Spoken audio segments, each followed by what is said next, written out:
Welcome to Lost Relation Chronicles. My name is Ethan King, and I suppose you could call me a certified genius. I have an IQ of 168 and hold 7 degrees, 3 of which are doctorates. I'm the epitome of a nerd, 6'1", weighing 158 pounds, with thick glasses to match. Socially, I'm pretty shy, especially around beautiful women, which has been a challenge for me. Though I do have one surprising asset that most people wouldn't guess. I'm well endowed and, well, I know how to use it. Not exactly the kind of thing that comes up in most conversations, but it has shaped a part of my life in a very unexpected way. So, what does all that have to do with anything? Probably not much, but it explains why I've sometimes found myself as the other guy in certain relationships. I graduated high school at 13 and earned my first degree in business administration by 15. By the time I was 24 and finally ready to leave the academic world behind, I'd added a few more bachelor's degrees in industrial security and physics. I went on to earn a master's in information technology and doctorates in electrical engineering, advanced mathematics, and computer science. I didn't just rack up degrees for fun, though. I turned all that knowledge into something real by founding my own company, King & Associates. We're a consulting firm that advises on almost anything businesses or individuals might need, and it's been a successful venture, one I'm proud of. I met the woman of my dreams while in college while I was working on my master's in information technology. Her name was Kathy Brown, and she was a junior struggling with her studies in math and accounting at the same college where I was attending. I was tutoring students to derive spending money while I was at school. I had several scholarships in a few fields, so my tuition, books, and most fees were satisfied, but I still needed money to be able to live on. I hated dorms, since I always got some jock or party animal as a roommate, and that was not conducive to my studying habits. So tutoring allowed me to gain enough money to afford a cheap studio apartment not far from campus. I had put a sheet of paper with my qualifications for tutoring on as many bulletin boards as possible all over campus with my phone number and little tear-off strips, and I was bringing in well over $5,000 a month in additional money when I met Kathy. I was 21 when I met Kathy. She called me hoping that I could give her some time to help her with her problems. As it happened, I did have a couple of openings in my schedule where I could tutor her. When she showed up at my apartment, I was totally flummoxed. Here was this 20-year-old gorgeous blonde model that took my heart and soul into her eyes and locked them away forever. Beautiful women have always intimidated me, but this creature captured my heart, and I acted like a shy child. Yeah, several of my tutored students were jocks and cheerleader types that needed help in one subject or another, and at first, I had a hard time tutoring beautiful girl. I was just too intimidated. However, I knew in order to make any money at this game, I had to be able to talk to and interact with these women. So, I developed a fail-safe mechanism for me to picture them in a muumuu and 50 to 100 pounds heavier. For years, public speakers have tried the trick of seeing their audience in their underwear to stave off stage fright. So, I theorized that if it worked for them, this should work for me. And lo and behold, it did. When some young thing leaned over in front of me and showed me some cleavage, I thought of a dairy cow and her udders and no more sexual thoughts or shyness. This system always worked for any beautiful woman until Kathy. The only picture that came into my mind with Kathy was her and I, in bed and making love. It might seem like, at 21 and being the epitome of a nerd, I'd still be inexperienced in relationships. However, life had other plans. While many of the young women I tutored came from affluent backgrounds and could pay for my academic help, some had fewer resources. In those cases, they offered something else, insight into relationships and intimacy. I lost my virginity to a college senior named Lola Jones, who needed help preparing for her finals. With limited means to pay for tutoring, she proposed a different kind of exchange. I would help her academically, and in return, she would teach me about love and intimacy. It was an unexpected opportunity for me to learn things that couldn't be found in textbooks. Lola took her role as a mentor seriously, and our tutoring sessions evolved into something more. It was a unique learning experience, one that shaped my understanding of both relationships and the complexities of life at a young age. She had a lot to teach me, and it seemed like a very one-sided bargain. I was 17 at the time. In the month that I helped her review the subjects for her finals, I learned many ways to satisfy the daughters of Venus. I have since that time repaid her kindness to so many women, I have lost count. Well, not really. At the time I met Kathy, it was 57 different women I had tutored in their college subjects, and they tutored me in the ways of love. All the women I had encountered and learned from over the years didn't prepare me for Kathy. She was different. The moment I laid eyes on her, it felt like my world flipped. I was no longer the confident man I had become, but was instead thrown back to the shy, awkward boy I had been at 12 years old. It reminded me of the time Marilyn Fisk asked me to the senior prom on a dare. I still remember how I froze, utterly flustered, not knowing how to respond. My palms were sweaty, my heart pounded in my chest, and all I could manage was to stand there, with my mouth opening and closing, as if I were a fish gasping for air. I eventually stammered out something like, "You want me to go? To the dance? With you?" Meeting Kathy brought all of that back, except this time. It felt even more intense. It was as if all the confidence I had built over the years vanished in an instant. "No, Poindexter, we wanted to see if I asked you. If you pissed your pants. I guess we were wrong. See ya, Poindexter." And she turned around and left giggling and then laughing with the 5 girls with her. Needless to say, I was the laughing stock of the whole school for about 2 weeks. I was finally able to welcome Kathy to my apartment by gestures alone. Once we introduced ourselves and I gave her my fee paper, things calmed down some. Once I knew what subjects she needed help in, I could throw myself into the tutoring. It was after the 3rd session that I asked Kathy for a date. I did reserve either a Friday or Saturday night available for dates, as many of my students preferred to stay in those nights with me. God forbid that we be seen outside of the normal tutor-tutee relationship. Their reputation would be ruined if they were seen in public with a nerd such as me. I felt deep in my heart that Kathy was different, so I asked her for a date to go to a movie on Saturday evening. It was a Tuesday evening when I asked her, and she responded with, "Ethan, I would love to go out with you, however, I do have a steady boyfriend at the moment, and I don't think he would approve. Maybe sometime later we can get together. If I can pass these subjects, I will be able to stay another year, and who knows what will happen by then." That was one of the gentlest put-downs I had ever received from any girl. I was smitten from then on. After 5 sessions, Kathy was up to speed and no longer needed my help. We saw each other around on campus, and she did send a couple of girls my way for tutoring, but I lost touch with her. But I had heard that her boyfriend at the time became her fiancé shortly after her last session. I figured that she was the one that got away. During my time after college, I took many martial arts classes due to my tall and lean stature. I wanted to be able to defend myself since my outer appearance would seem to make me a target for anyone who wanted what I had accumulated. I became a 4th-degree black belt in a couple of different arts and graduated onto Krav Maga. So although I looked to be a prime target for bullies, I was one dangerous dude. Fast forward 7 years to the next time I met Kathy. I went to Gates Manufacturing for a consultation on a manufacturing operation, and I met Kathy in the accounting section when I was setting up how and when I was to be paid. I certainly remembered her, and she remembered me too, which was quite a shock. I had met several other men and women whom I had tutored over the years, and none of them recognized me. I immediately noticed the name Kathy Cooper on her desk nameplate. I did remember that she was going with a Brandon Cooper in college, so I assumed that she married him either during her senior year or shortly thereafter. We talked of old times for a couple of minutes when she whispered to me, "Is it true what the rumors were about you? That you are a very skilled lover with a unique, unusually large..." "Yes, Mrs. Cooper, that is quite true, however. I do not plow another man's field." "I see. But would you plow someone's field if it was authorized by the owner? Are you implying that there is a standing agreement between the owner and that the field in question could be tilled and cultivated by others?" "If you're asking if we have an open marriage, yes. And I would like to repay my debt to someone who helped me far more than they were aware of. That's how it all started. What I didn't know was that Brandon and Kathy didn't have an open marriage. She was looking for some outside excitement. They were approaching their 7th year together as man and wife, and the sex was getting boring.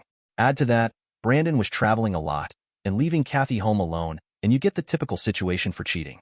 Needless to say, I never knew until we were found out that she was just cheating on Brandon. We set up a time and place, my townhouse in the city, and a schedule for when she would come to see me and we could get it on. She became obsessed with me, and that is how we got caught. At first, she only set up dates when her husband was gone.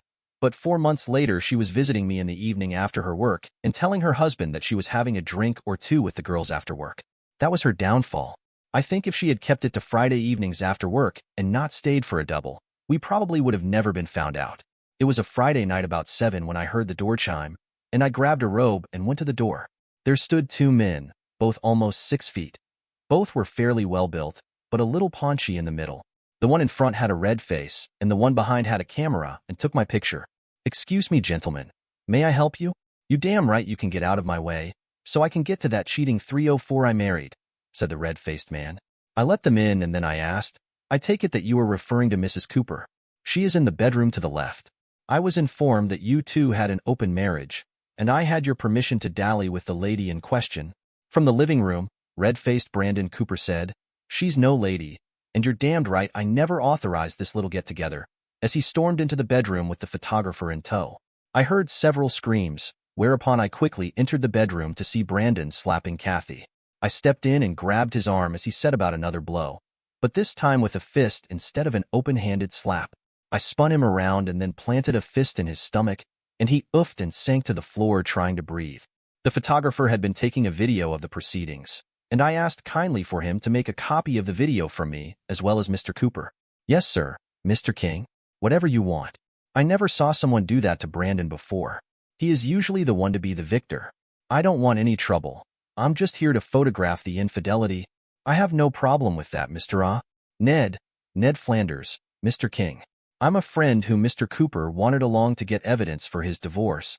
I moved over to Ned with the grace of a dancer and held my hand out to shake as I said, I'm pleased to meet you, Mr. Flanders. Are you a professional photographer, or is this just a hobby? About then Brandon started to get up. I turned rapidly and stared into his eyes, and he sat back down again. I guess the look on my face and the cold manner of my eyes stayed him from any more shenanigans. Ned glanced at Brandon and then to me and said, More a hobby, but I sure would like to do more than I'm able to at the moment. Why? Well, I may have use for a photographer a little later, on a project I am about to undertake. I have a little problem with someone selling some product for a client of mine, and I sure could use someone with your skills for this project. Maybe I could use you on some other projects as well. What do you think? Oh yes, this has nothing to do with this little mess, and it doesn't hinge on anything that happens as a result of this matter tonight. I accept full responsibility for being the other guy in this triangle, Mr. Cooper, but I was approached, not the other way around, I said to Brandon. That is awfully nice of you, Mr. King. I knew that Kathy knew you before. She said that you helped her a lot in school, but I never expected this. I'm sorry I barged in here like I did. I just expected some lowlife sleaze wife stealer. I never expected to meet such a gentleman. May I get up now? I think we need to take this to the other room and let the 304 get dressed and leave. I'll be divorcing her soon. You can have her if you like. I think not, since once a cheater, always a cheater. At least that is what I have heard. Brandon, Ned, and I retired to the living room, and I asked if anyone would like a drink. I fixed drinks for the three of us, 2 beers, and a soda for me. We talked for about 5 minutes, and I could hear water running, so Kathy had taken a shower. She afterwards came out of the bedroom dressed and said, Good night, Ethan. I'm truly remorseful about all this. Then she stood in front of Brandon and said, I'm really very sorry for all this, Brandon. I just got caught up in something I should have never even thought about, but I heard about Ethan, and ever since college, I have always regretted that I never went out with him, and then I found out he had a big tool and knew how to use it. Well, I'm very sorry I hurt you like that, Brandon. Please try to accept that this will never happen again. That I can promise you. I love you too much for that. My God, woman, do you even listen to what comes out of your mouth? You just said that you loved me too much to cheat again, but you did cheat on me. So if you love me too much to cheat, how did you do it the first time? I can promise you, though, that it will never happen to me again, because I'm going to divorce you for this. Kathy just dropped to the floor in front of Brandon's chair and hugged his legs, bawling her eyes out. None of the 3 men sitting could understand a single word that Kathy was mumbling. It was just noise to them. Brandon had had enough and said crossly, Just go home, woman. I'll be along later. However, get used to the idea that there will be a divorce. How bloody and dirty it becomes depends on how much you fight it. So go home and think about your future. Kathy reluctantly got up and went to the door. She looked back and said, I'm truly sorry, Brandon. With that she left, and there was a bit of silence for a while. The 3 of us talked a while, mostly about how Kathy set this up, how long it had been going on. I did explain to Brandon that I didn't try to stop this because I told him of my love for Kathy in college, and that once I found out about him and Kathy going out, I only tutored her, and then I left her alone. I had too many other girls who were willing and available to mess with someone who was taken. Brandon and Ned left in a much better frame of mind than when I first answered the door. Ned said he would call me later once the dust settled. In the case of Kathy and Brandon, I was called to give a deposition during their divorce proceedings, and all I did was tell the truth. Kathy's lawyer attempted to paint the situation as if I had some lingering vendetta because I missed my chance with Kathy in college. They suggested I was seeking revenge against Brandon by getting involved with Kathy. However, I clarified that I knew of 5 other women who could verify that I had no interest in interfering with solid marriages. The only reason I got involved with Kathy was because I received a call from someone claiming to be Brandon, saying that they had an open marriage and that I had his permission to be with her.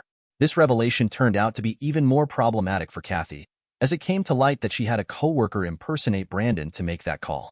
The deposition was recorded on video, and a stenographer was present to transcribe everything. Once I signed the transcript, my part in the legal process was done. I never heard from Kathy again after that. She apparently left town. As for Brandon, he vanished from my life as well after the court hearing. Ned, the person who originally brought this situation to light, turned out to be a great addition to my company, and we've since moved on to work on bigger projects. Looking back, this whole episode was just another example of how life twists and turns. Whether you're on the receiving end of betrayal or the one involved in the betrayal, it seems that in the end, life continues regardless. Dear listeners, please share your thoughts in the comments section below, and don't forget to like, share, and subscribe.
I discovered my wife's cheating, unraveled a dark plot, and got revenge on her affair partner.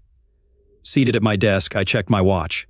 It was almost 4. Soon I'd head home to kick off the weekend. This one was extra special, marking 20 years since I married Katie. I couldn't wait to whisk her away for a romantic weekend at our lake house. I picked up Katie's photo, a cherished gift from years ago, reminding me of our love. By the way, I'm Thomas West, but you can call me Tom. Katie and I fell in love in high school and tied the knot shortly after graduation. She insisted on waiting until our wedding day for closeness, and she was right. It made our honeymoon unforgettable. My parents were thrilled for us, giving me and keys to a townhouse to start. Dad explained it was just the beginning of a $1 million trust fund he set up after my birth. He rarely spoke of my biological mom, who passed when I was young, remarrying soon after. Rejected from the military due to diabetes, I pursued college with Katie. We dreamed of our futures until Jim, our son, arrived earlier than planned. Despite challenges, Katie became a teacher while I entered the business world, joining Ryder Industries. When I shared the news with Dad, he seemed proud but distant. I sensed something was amiss, but I refrained from pressing him. That's why I ultimately left the corporate world behind. For the next 16 years, life followed a typical routine. We worked, cared for our family, and enjoyed annual vacations. Due to time constraints, I quit martial arts classes about 5 years into marriage. Though Dad suggested exploring career options, I didn't dwell on it. Overall, Katie and I were content, despite the usual marital ups and downs.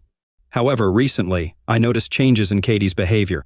Initially, I attributed her mood shifts to the end of the school year and her reduced workload. She seemed withdrawn and occasionally sharp with me. I tried discussing it, but she brushed it off. Meanwhile, I was in the running for a VP position, competing with Alex Marr. Keeping the news to myself, I didn't think it influenced her behavior.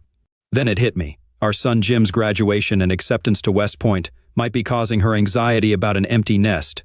To lift her spirits, I planned a surprise anniversary getaway. As I pondered this, my secretary's call interrupted.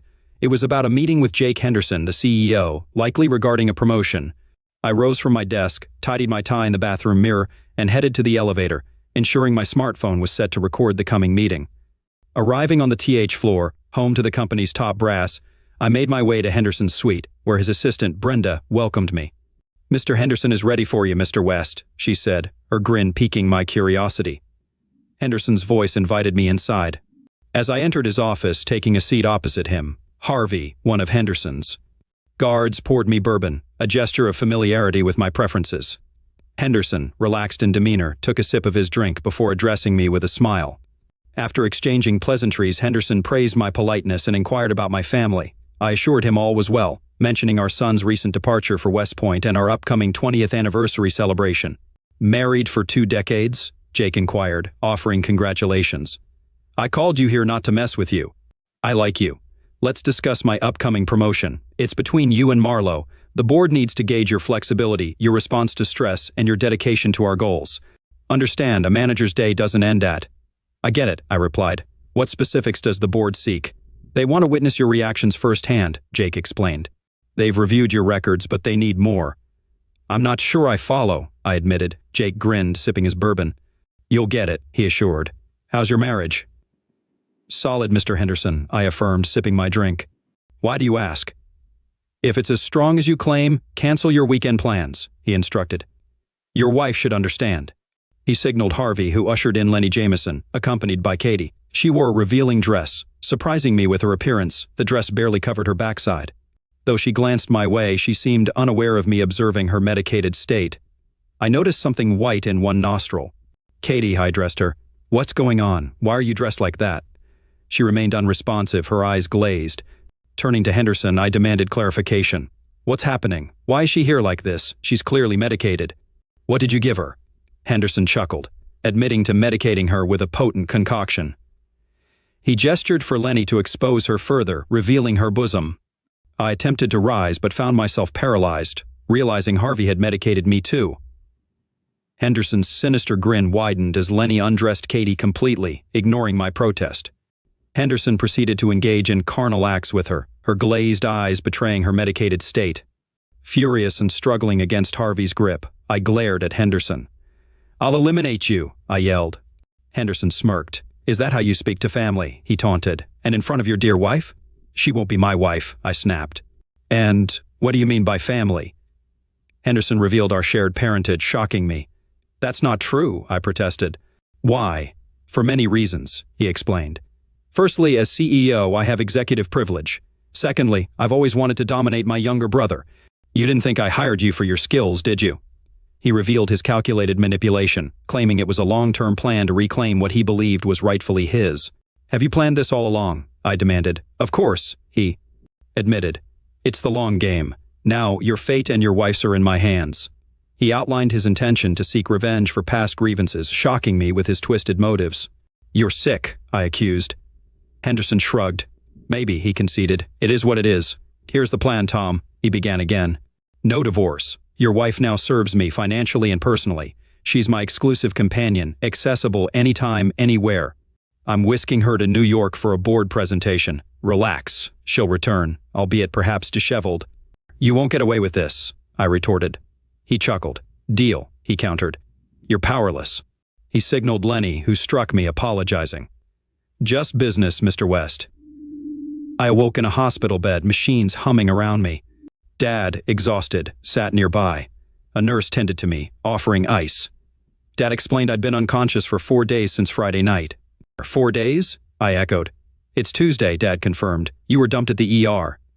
What happened? He asked, concern etched on his face. Later, upon the doctor's arrival, I acknowledged him. Good afternoon, Mr. West. I'm Dr. Pierce, he greeted. I'm glad to see you with us again. How do you feel? It's like I was hit by a truck, I replied. Everything hurts. I have no doubt, he concurred, noting my injuries. You've been pretty banged up. Nothing broken, but some bruised ribs and a small bruise. We were worried about a concussion. After his examination, he outlined the plan. We'll do x-rays and keep you overnight for observation. If all goes well, you can go home tomorrow. My dad called the police, I mentioned. They want to speak with you, he informed me. Afterward, Detective Blackstone introduced himself, eager to hear my story. I recounted what I could, then remembered my phone. Did you find my phone? I asked my father. Yes, he said, handing it over. I noticed unfamiliar text messages and decided to check them later. I found the audio recording and played it for the detective, capturing everything, including the sounds of the assault. I focused on what occurred afterward. Okay, get him out of here, Henderson ordered the guards. Take him to the hospital and say you found him there. Got it? Got it, boss, Lenny affirmed. We heard movement as they dragged me, then their conversation as they placed me in the car. Careful, Harvey cautioned. I don't want blood on the seats. He's a real pain, Lenny chuckled. Aren't they all? Harvey laughed before the recording ended. We have hospital security footage, Ryan explained. They threw you out of the car before driving off. EMTs found you and brought you inside. The car is registered to Ryder Industries. I informed HR, Dad added. Henderson already put you on sick leave for a week. Any word from Katie? I inquired. Dad shook his head. None, he replied. I've been trying to reach her, but no luck. We'll issue a bulletin, Ryan declared. Do you have a recent photo? Yes, I confirmed, retrieving my pictures. Okay, he agreed. Send this to me, along with the audio recording. I'll forward the photo to the NYPD and issue a warrant for Henderson and his thugs. Do you want to press charges? Absolutely, I affirmed. Definitely. Then we'll proceed, he assured. Just relax and let the professionals handle it, he advised. Okay, Detective, I acknowledged gratefully. Thank you. We'll keep in touch, Ryan promised, handing me his card. Call if you remember anything else. After he left, I turned to my father. Is what Henderson said true? I inquired. Yes and no, he replied. His father had his way with your biological mother, but she was already pregnant. After that, I filed for divorce and an alienation of affection lawsuit against Henderson.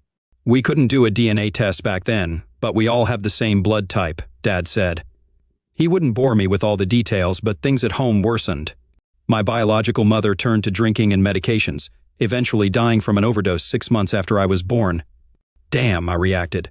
The lawsuit against Henderson and Ryder was ongoing, Dad revealed, but they settled out of court using the money to set up my trust fund. He couldn't disclose any details due to the agreement. About a year later, he met Patricia. She loved you from the start, insisting on adopting you after we got married. Unable to have children, she considered you her own. So, how did you know I was really your son? I asked. Remember the motorcycle accident when you were 16? He queried. Yeah, I recalled. Well, he elaborated, after I was injured, I requested a DNA test at the hospital to confirm our relationship, and I pressed. The results showed over a 99% likelihood that I'm your father, he explained. It means your biological mother was pregnant with you before Henderson's involvement. For me, you're my dad, no matter what, I assured him, bringing a smile to his face. What happened to Henderson, I inquired. Dad informed me he died from a stroke around the time I entered college. His son stepped up as the new general director. I'd hoped the younger Henderson had learned from his father's mistakes, but I was mistaken, Dad explained. That's why you weren't thrilled about me joining there, right? I questioned. He nodded. Yes, he affirmed. I wished to tell you, but I couldn't. I appreciate it now. It's not on you, Dad, I reassured. I can't fathom how Katie could fall for his nonsense after all this time. It's baffling, I remarked. She may have been medicated, but something feels off. I pondered why she was there and in that attire. Just then, a knock sounded at the door. Yes? I called out. Brenda, Henderson's assistant, peeked in. May I come in? She asked timidly. Certainly, Brenda, I welcomed her. What's up? She entered, holding a bouquet of flowers and a large card. We all pitched in and got this for you, she explained, placing the flowers on the nightstand. She handed me the card. I'm really sorry about all of this, Brenda expressed. Did you know what Henderson planned? I inquired. I knew he had something with your wife, she admitted, but not this. She added, pointing to me, what went down? I probed. That morning he gave me a company card, told me to fetch your wife, said she was expecting me. He instructed me to take her out, get her a revealing dress, and then to a salon, Brenda disclosed. He also insisted that she get a bikini wax. A full wax? I questioned. Yeah, a Brazilian wax, Brenda recounted. I had a pretty good idea of what he meant. This isn't the first time he's pulled something like this. So your boss is using you to groom his girls? Dad questioned. Brenda's face flushed red, and she wisely averted her gaze. Did you know he medicated her? Dad pressed. He medicates all the women he sleeps with, Mr. West, she admitted. He loves to experiment. Has he ever medicated you? Dad inquired. She nodded. One time, she disclosed. He gave me just a small amount, she continued. Said it was only a quarter of the normal dose. It kept me going for about an hour. Do you know how much he gave my wife? I interjected. She shook her head. No, I don't, she admitted. He mentioned giving Katie 3 times the usual amount. I informed her. Her eyes widened, and she covered her face with her hands. Oh my God, she exclaimed. I had no clue. Your poor wife must have been out of her mind for hours. I bet she didn't even realize you were there. This stuff really messes you up. When I walked into your office, you knew what was going to happen, didn't you? I probed. She nodded solemnly. I knew, she confirmed, but I didn't expect him to be so cruel to you, honestly. Do you know where Henderson and my wife are now? I asked. Last I heard, they're still in New York, she replied. Would you be willing to talk to the police? Dad asked. I'll do whatever I can to help, she promised. She glanced back at me with tears in her eyes. I'm truly sorry about this, Mr. West. Just one more thing, Brenda, I added. What's going on? She inquired. Did my wife have any idea what was going to happen? I questioned. She nodded. I'm pretty sure she had an idea, Mr. West, she replied. I know Mr. Henderson has been in touch with her quite often in the past month or so, inviting her out to dinner multiple times. They've had long lunches. I'm not sure if anything happened between them or not. He never disclosed it to me. But do you think they were involved? I pressed. It's highly probable, but I can't say for certain. I'm not privy to all the details, she admitted. You seem to assist Henderson with things like this. Frequently, correct? Dad inquired. Quite frequently, she admitted quietly. So you condone his behavior, he probed. She shook her head. You misunderstand, she clarified. I'm a single mother with a child who has special needs, and Mr. Henderson compensates me generously for my assistance and my discretion. Well, your silence is what led to my son ending up in the hospital this time, young lady, he retorted, his patience waning. She took a step back as he glared at her. Mr. West, I truly didn't know they intended injury to your son. I would have warned him if I had known, she defended herself. Dad reclined in his chair, silently observing her. Brenda, the police detective will be reaching out to you regarding this matter, I informed her. I advise you to be available and fully cooperate. Understand? She nodded. I understand, Mr. West, she affirmed. All right, I said, and please convey my gratitude to everyone for the flowers and card. I will, she promised, dabbing at a tear in her eye. Once again, I'm sorry. With that, she turned and exited the room. After the door closed, I turned to my father. That sheds some light on things, I remarked. Katie has been acting a bit off since school ended. Initially, I thought it was because Jim had gone to West Point. We'll uncover the truth, he assured. Another knock sounded and a hospital attendant wheeled in a food cart. Dad grinned and rose. Dinner time, he announced. Better head home before Mom sends out a search party, he joked. Take care, son. Rest up. See you in the morning.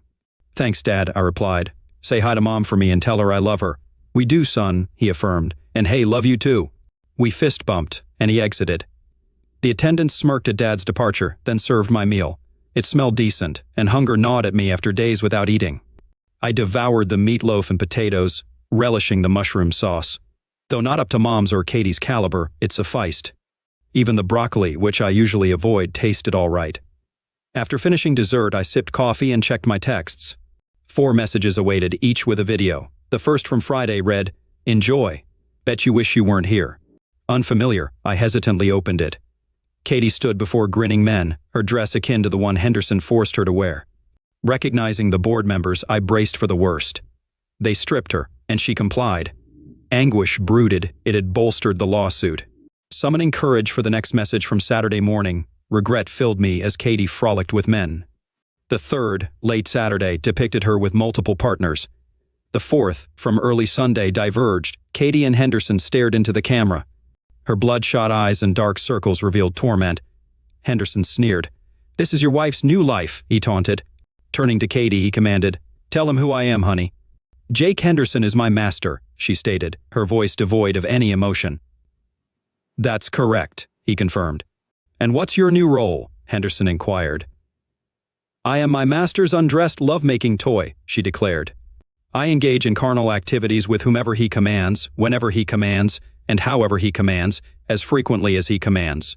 "Very well," Jake acknowledged, "and convey to that idiot that he won't ever touch you again." "You betrayed man," Katie asserted, pointing a finger at the camera. "You'll never lay a hand on me again." Henderson chuckled at her remark before addressing the camera. "And remember," he said, "don't cause trouble, or the next time I have Harvey and Lenny talk to you, you might not wake up. See you later, loser. Goodbye." The video concluded. A surge of emotions washed over me, hatred, anger, sadness, disappointment. I couldn't believe what I had just witnessed and heard. It seemed evident that he had manipulated her. I glanced at the wedding ring on my finger. It held no significance anymore. So I removed it and tossed it onto the nightstand. Perhaps I could sell it for a few bucks at a pawn shop. At that instant, I was resolved to divorce Katie. I didn't care if Jake approved or not. Furthermore, I was determined to make him suffer. But how? Alienation of affection lawsuits were a possibility when my father divorced, but not anymore. I entertained thoughts of damaging that despicable fool, but in all honesty, he wasn't worth jeopardizing my freedom for. I contacted Ryan and briefed him on the videos and Henderson's threats. He requested that I forward them to him and assured me he'd be in touch. Following his instructions, I powered off my phone. I contemplated reaching out to Kathy, but concluded it would be futile. I placed my phone on the nightstand and turned on the TV, hoping to distract myself from what I had just witnessed. Eventually, I drifted off to sleep and found myself dreaming of happier times when I had a loving and faithful wife. The next morning, I awoke to the sounds of nurses bustling about my room, checking my vital signs and monitoring the equipment. 2 of them escorted me to the radiology department for additional x-rays before returning me to my room. Once back, an orderly brought me breakfast. Shortly after I finished my bacon and egg breakfast, Dr. Pierce entered my room with good news. "Everything went smoothly, and you're clear to go home," he informed me. He prescribed medication for the pain and provided a set of instructions. "Discharge paperwork will take about an hour, so why not give your parents a call to come pick you up?" he suggested. "By the time they arrive, you should be ready to go. Take care of yourself and make sure to schedule a follow-up appointment with your regular doctor within a week." "Thank you, Doc," I replied. "I'll do that." After he left, I contacted my parents and shared the positive news. About an hour later, they arrived at my room. Mom enveloped me in a hug, tears shimmering in her eyes. "Oh, Tom, I'm so sorry you had to go through this," she expressed. "How are you feeling?" "Could be better, Mom," I admitted. "Well, I whipped up some of my lasagna for you and kept it warm in the oven," she informed me. I always adored my mother's lasagna. It was rich with layers of cheese, mushrooms, and meat filling, a taste sensation unlike any other. I looked at her with gratitude. "Thank you, Mom," I said sincerely. "Your lasagna never fails to brighten my day." "I'm glad, son," she replied. Your father filled me in on what happened, and I'm furious. I have half a mind to give that woman a piece of my mind. Dad and I exchanged a knowing glance and chuckled. There was no doubt in my mind that if she were here, Mom would have taken Katie to task. Any updates? Dad inquired. I briefed him on the videos and Henderson's threat. Videos? Mom questioned. Trust me, Mom, you don't want to see them, I cautioned. They're beyond awful. I guess you'll need the name of a good divorce attorney, Dad remarked. Yeah, I agreed. There's no way to overlook what she did or is probably still doing, plus I need to break it to Jim, or it's going to devastate him. All right, I'll make some calls, Dad promised. Just then, a nurse entered with my discharge papers and instructions. Insisting I use a wheelchair, she wheeled me out while Mom and Dad walked alongside. At the loading dock, I slid into the back seat. Dad drove us home, stopping at a pharmacy so I could pick up my pain medication. I noticed my car parked in the driveway when we arrived. Your mom and I retrieved your car from Ryder on Saturday, Dad informed me. Kat's car is still in the garage. We entered the house, and its emptiness without Katie became painfully apparent. The aroma of lasagna wafting from the oven lifted my spirits a tad. I hope you don't mind, but I tidied up a bit yesterday afternoon, Mom mentioned. It was getting a bit stuffy. Not at all, Mom, I assured her. Thanks for everything. Just then, we spotted a dark sedan parked outside. I recognized Ryan stepping out of the driver's side, accompanied by another man in a suit. I welcomed them in. Detective Blackstone, I greeted. Please come in. I held the door as they entered. Ryan shook my hand and I introduced him to Mom. Can we offer you gentlemen something to drink? Mom offered. Coffee soda? Ryan declined. No, ma'am, but thank you, he replied. Then, turning to the other man. Mr. West, this is Detective Hawthorne from the NYPD Homicide Department. I was taken aback momentarily but extended my hand to Hawthorne. Please have a seat, I invited, and we settled in. Homicide? I echoed. Hawthorne nodded, presenting a photograph. Katie's face was recognizable, but she appeared lifeless, her complexion unsettling. Can you confirm the identity of the woman in this photo? Hawthorne inquired. That looks like my wife, Katie, I confirmed, but she was alive early Sunday morning. I have a video. Did she have any distinguishing marks or tattoos? Hawthorne probed. Yes, a small dolphin tattoo on her upper right thigh, I recalled. She got it on a dare 15 years ago. Hawthorne glanced at Ryan and then back at me, his expression somber. I regret to inform you, Mr. West, but it appears that your wife may have been murdered, he stated. Murdered? I exclaimed. How? When? That's what we're investigating, Mr. West, Hawthorne replied. The coroner is still examining her, but the initial assessment suggests she died from a massive heart attack. But wouldn't that rule out murder? I questioned. Well, her body was discovered in a shallow grave in Central Park yesterday afternoon, Hawthorne disclosed. In my experience, such findings typically indicate foul play. We're awaiting toxicology results, which may provide more insight. What more can you tell us? I recounted the entire ordeal to them. Ryan took notes while listening attentively, though he had heard the details before. Retrieving my phone, I played the audio recording and then the video for them. Mom, overwhelmed, burst into tears and Dad ushered her out of the room, leaving me alone with the detectives. After they finished viewing the footage, I shared Brenda's account. They made notes and exchanged glances before addressing me. This clarifies the bruises and condition of Mrs. West's body, Hawthorne remarked. Turning to me, he continued, This woman, Harris, is she on duty today? To my knowledge, yes, I replied. We need to speak with her. Hawthorne directed at Ryan, who nodded in agreement. He then turned to me again. What do you know about the medication Henderson mentioned, the super ecstasy? He inquired. Not much beyond what Brenda told me and what I experienced, I admitted. The doctor mentioned that the substance they used on me had already left my system. Henderson and his associates, any insights there? Ryan pressed. Henderson's private jet departed from New York last night. According to the pilot's filed flight plan, they were returning here, but there's no record of the plane landing, I explained. Ryder has branches nationwide. He could be anywhere. Excellent, Hawthorne remarked, turning to Ryan. We'll need to involve the FAA and possibly the FBI. I have a contact at the local FAA office, Ryan offered. We can head there after executing a search warrant on Ryder. Hawthorne nodded in agreement. What's the next step? I inquired. If your accounts are accurate, this could escalate into a federal case since Henderson transported your wife across state lines, Ryan stated. We're considering multiple charges against him, including murder and potentially kidnapping. In the meantime, Hawthorne added, my team will continue their investigation and recover your wife's body. This process may take several days. We also plan to detain the individuals seen in the video for questioning. I nodded in acknowledgement. Ryan glanced at Hawthorne before addressing me. I'd like to speak with Mr. West privately if you don't mind, he requested. Hawthorne nodded at me. Of course. I'll step out to make a few calls. I'll be just outside, he said before exiting the room. Ryan glanced at me before proceeding. I sincerely apologize for all of this, Mr. West, he conveyed. Thank you, Detective, I responded, shaking his hand. After he departed, Ryan redirected his attention to me. Mr. West, Tom, he began, I wanted to have a private conversation with you regarding what transpired with your wife. I appreciate that, Ryan, I acknowledged. I'll spare you the graphic details, Ryan began, but based on what I've gathered, your wife's final 48 hours were utterly harrowing. I consulted with a medical examiner back east and he corroborated my suspicions. I don't believe your wife consented to what was done to her. I suspect she was subjected to a brutal assault. She was, suffered and exploited by a group of power-hungry individuals. Look, Ryan, I understand your intentions, and I'm grateful, I responded. I truly do. But the reality is, Katie and Henderson were involved for about a month before this incident. I'm not entirely sure what transpired between them, but I have a fairly good idea. Katie could have put an end to all of this prior to last Friday, but she chose not to. I don't understand her actions, and now I never will. I understand, Ryan murmured. He retrieved a business card from his pocket and handed it to me. I suggest you consult with Dr. Harmon. She's highly reputable. Give her a call. All right, I'll do that. Thank you, I acknowledged. I'm concerned that Henderson's associates might return for you, he expressed. I would assign officers to protect you, but unfortunately our resources are limited.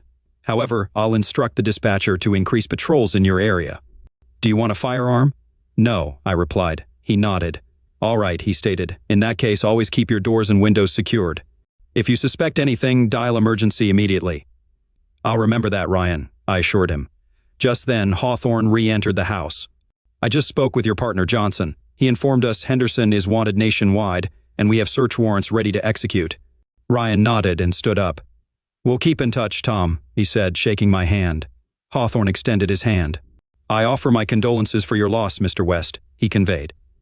Thank you, Detective, I replied. After they departed, my parents returned and took a seat. Are you going to be all right, son? Dad inquired. I think so, Dad, I replied. I have a couple more calls to make, and I'm not particularly looking forward to them. In many ways, that's true. I needed to inform Jim about his mother's situation, and I also had to reach out to Katie's parents. Understood, Dad asked. Understood. If you need anything, just give us a call, all right? Dad reiterated. I'll do that, Dad. Thanks, I affirmed. We exchanged embraces, and I watched them depart. I dialed Jim's cell phone and left a message, anticipating it might take some time for him to return my call. The next call on my agenda was one I dreaded. Katie's father, retired Marine Colonel Bill Anderson, earned the moniker Bloody Bill for his heroic exploits in Afghanistan, allegedly dispatching multiple Taliban fighters with just a knife. His uniform boasted more ribbons and medals than I'd ever seen. He and Katie's mother, Alice, had settled in the country after his military service.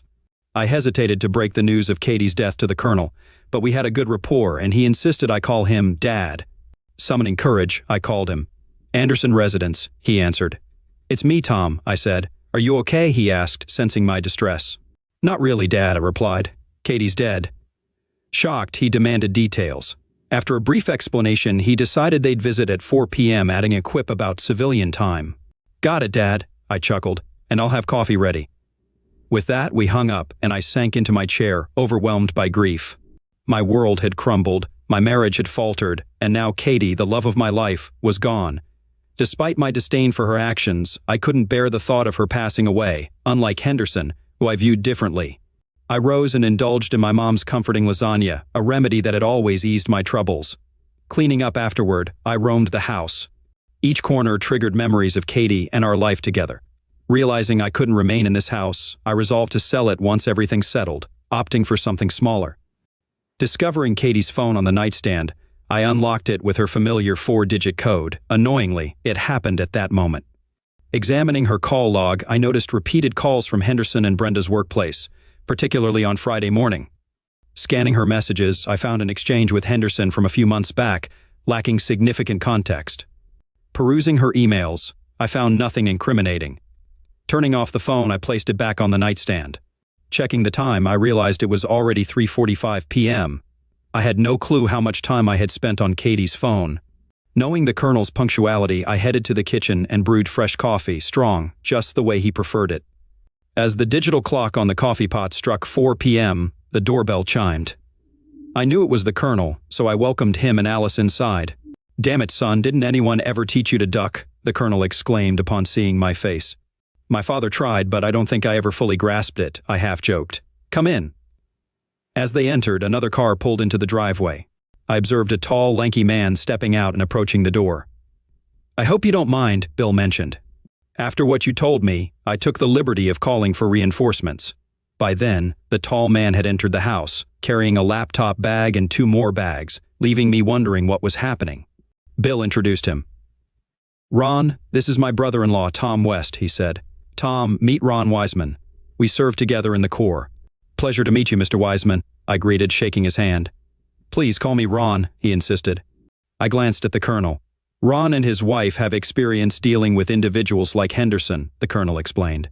"Plus, he possesses certain skills that could prove valuable." "What kind of skills?" I inquired. "I'm an accountant by profession," Ron disclosed. "An accountant?" I echoed. Ron grinned as he set his bags down. "Well, I'm a bit more than just that," he elaborated. "I'm involved with a special task force and have access to information that, as the Colonel mentioned, could be quite useful." "I see," I responded. "Well, please have a seat, and I'll fetch us some coffee." Alice joined me in the kitchen, and we returned with 4 large cups of coffee. Hot, fresh, black, and strong, just how the Colonel preferred it. Alice handed him his cup, and after a cautious sip, he remarked, "Not bad, Tom, thank you. Now, why don't you bring us all up to speed?" I recounted the events up until Ryan and Hawthorne left the house earlier. "You mentioned video recordings?" the Colonel inquired. "Yes," I confirmed.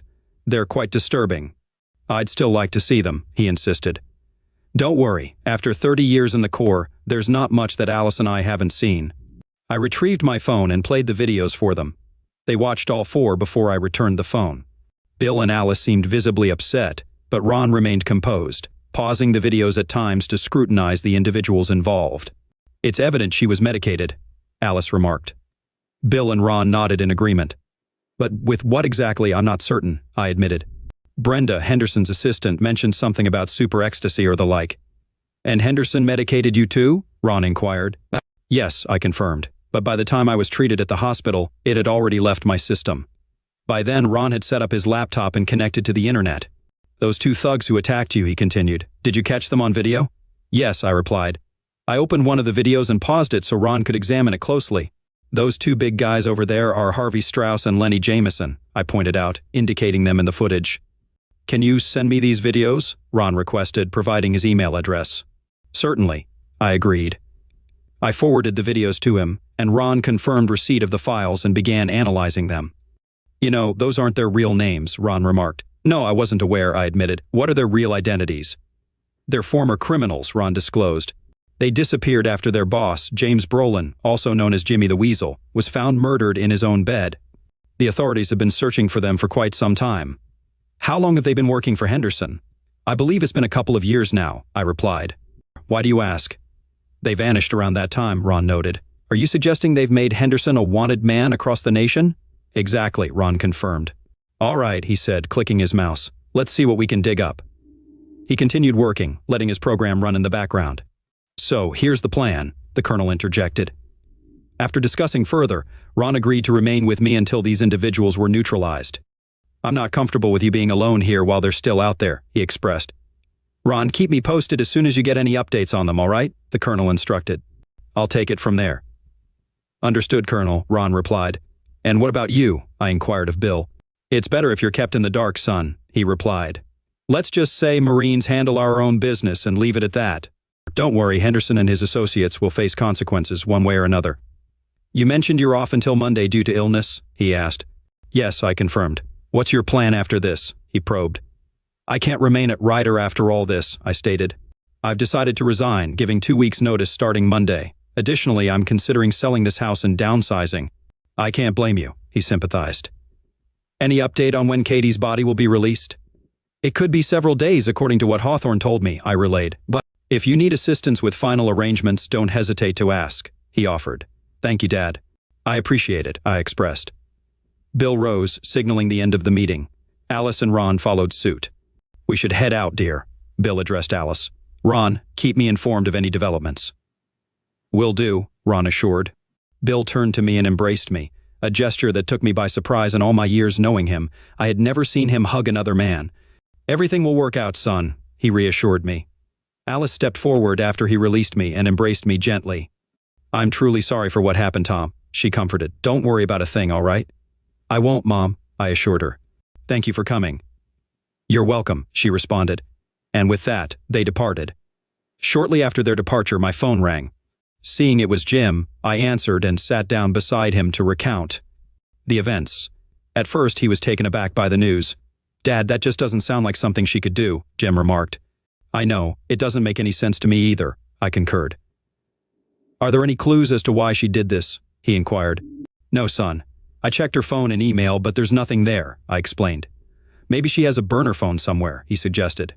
A burner phone? I questioned. Yeah, one of those disposable gadgets you toss away after using pay-as-you-go minutes, Jim clarified. Perhaps she has one hidden that you haven't found yet. My mind immediately shifted to the videos they sent me. They originated from a number I didn't recognize. Maybe it was her burner phone. If so, then no one could trace where she is now. You might be onto something, I acknowledged. I hadn't considered that. We conversed a bit more, and Jim concluded by asking me to inform him when his mother's body would be released for burial. After the call, I mentioned the burner phone theory to Ron. That makes sense, he agreed. If you have the number, I'll see what I can uncover. I provided him with the number, and he initiated another program to trace it. A few minutes later, he had his answer. This number corresponds to a phone purchased here in the city, he reported. As you suspected, it's a burner phone. The number is registered to Ryder and was last detected Tuesday morning in NYC. There hasn't been any activity on it since you received the last video. Any idea where he might be now? I inquired. None, he replied. As far as we know, it was disassembled and disposed of in the river. He returned to his computer, prompting me to prepare a guest room upstairs since I didn't know how long he'd stay. He remained until Saturday, spending much time on the computer. While unaware of his activities, we'd grown closer since his arrival on Wednesday. He disclosed being a Marine sniper, now working for a federal private task force. Despite his background as a CPA, most of his work involved research. He shared tidbits about his and his wife Amy's interactions with executives, which intrigued me. The previous night, he requested if Amy could join for the weekend, to which I agreed. She arrived Saturday morning, and after introductions, they retreated to the guest room. Giving them space, I occupied myself in the garage for about an hour before returning inside. Ron and Amy were engrossed in something on his computer when I joined. Any updates? I inquired. Yes, Ron affirmed. Firstly, the FBI has taken over the investigation. Secondly, about half an hour ago, I received a solid hit on our targets. All three? I queried. Yeah, they're near Colorado Springs, Ron confirmed. I've already notified the colonel. Then he'll handle it himself. There's something else. What is it? I inquired. I was able to access the official autopsy report on your wife, he disclosed. What does it say? I pressed. According to the report, your wife did indeed suffer a massive heart attack from the chemicals Henderson administered, Ron revealed. But that's not what ended her life. They discovered soil particles in her lungs. What does that mean? I asked, my voice faltering. It means she was still alive when they buried her, Ron stated grimly. I felt like I'd been punched in the gut. Barely alive, but alive nonetheless. I'm sorry, there's more. More, I exclaimed in disbelief. There was also extensive bruising around her private parts, Ron continued. And a toxicology report revealed significant levels of various chemicals in her bloodstream, including ecstasy and cocaine. I'm sorry, Tom, but it appears the last hours of her life were brutal. I couldn't believe she willingly participated in all of this. What do you think happened? I questioned. From what I've gathered, Henderson and his cohorts likely had quite a wild party, he speculated. Your wife was so under the influence of what Henderson gave her that she lost control. At some point, she suffered a heart attack. Instead of seeking medical help, they likely presumed she was deceased, so they disposed of her by burying her. I sank into a chair, stunned by Ron's revelations. Amy approached and embraced me as tears streamed down my face.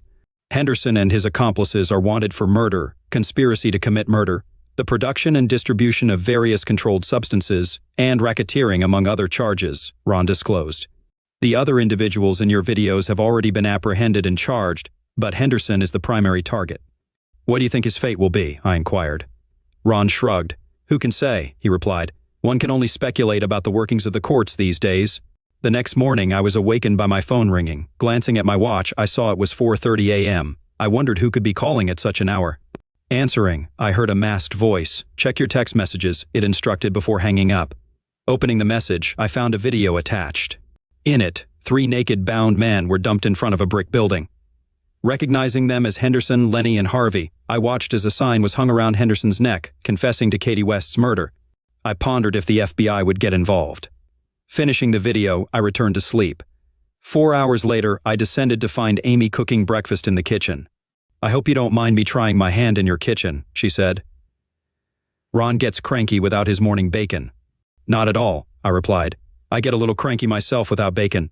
Help yourself. After she finished, we all sat down to eat. As we finished, there was a knock at the door. Opening it, I found Ryan standing there. May I come in? He asked. Of course, I replied, ushering him in. Introducing him to Ron and Amy as friends of my father-in-law, I offered him coffee. No, I won't stay long, he declined.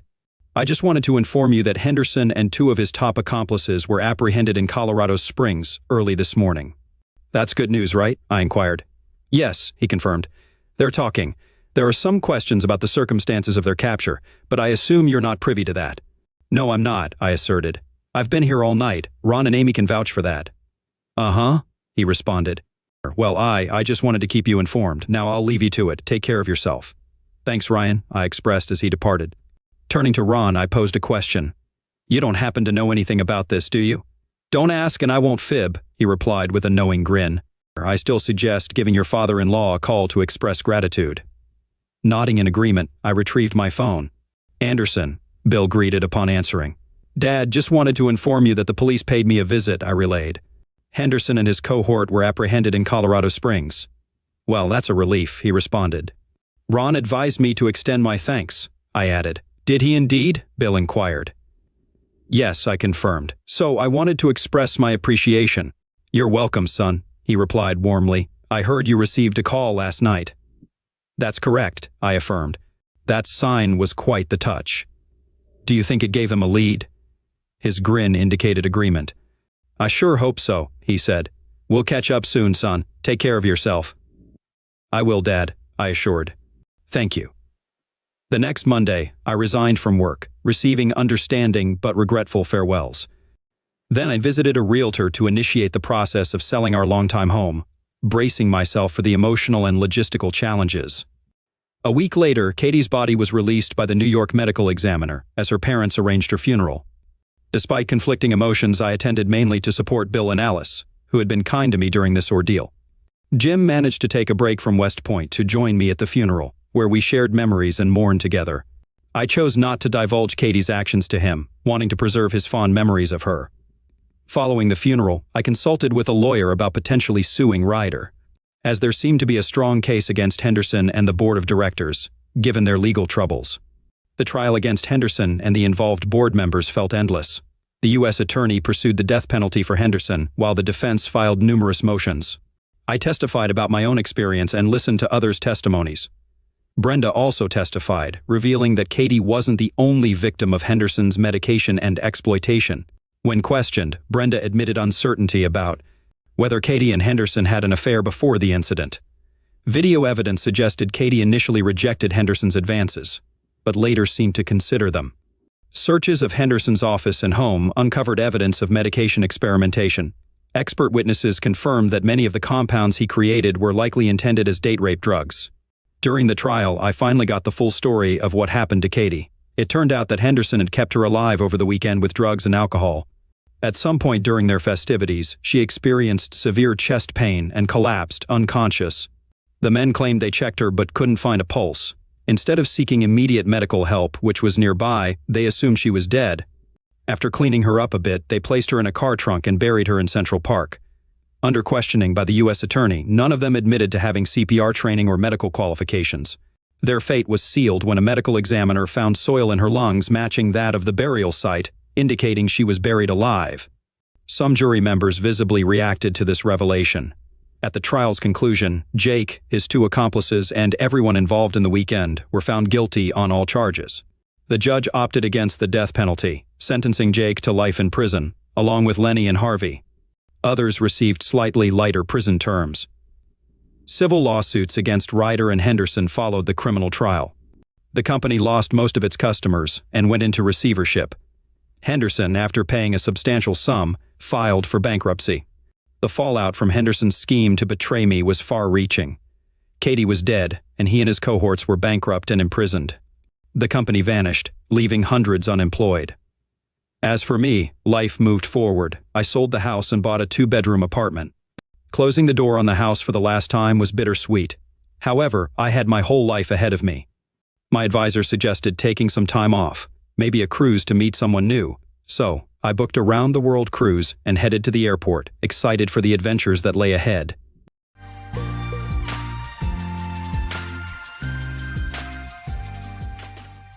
Greetings to everyone. I never expected that I would turn to strangers on the internet for advice. But here I am. My wife and I shared a life journey for 10 years, with 8 of those years spent in marriage. We met in college and were each other's first and only partners. I believed our relationship was unique and wonderful due to our shared history, but it appears I was the only one who saw it that way. Some time ago, my wife started working at a new company. Initially, she struggled to find her place because of her reserved nature, but with my support, she made friends with a group of women, some of whom were divorced or dating without marriage. I was initially happy she had new friends, but I grew concerned as she started attending drinks, parties, and events her friends organized. I wanted to talk to her about this change, but I didn't want to be controlling.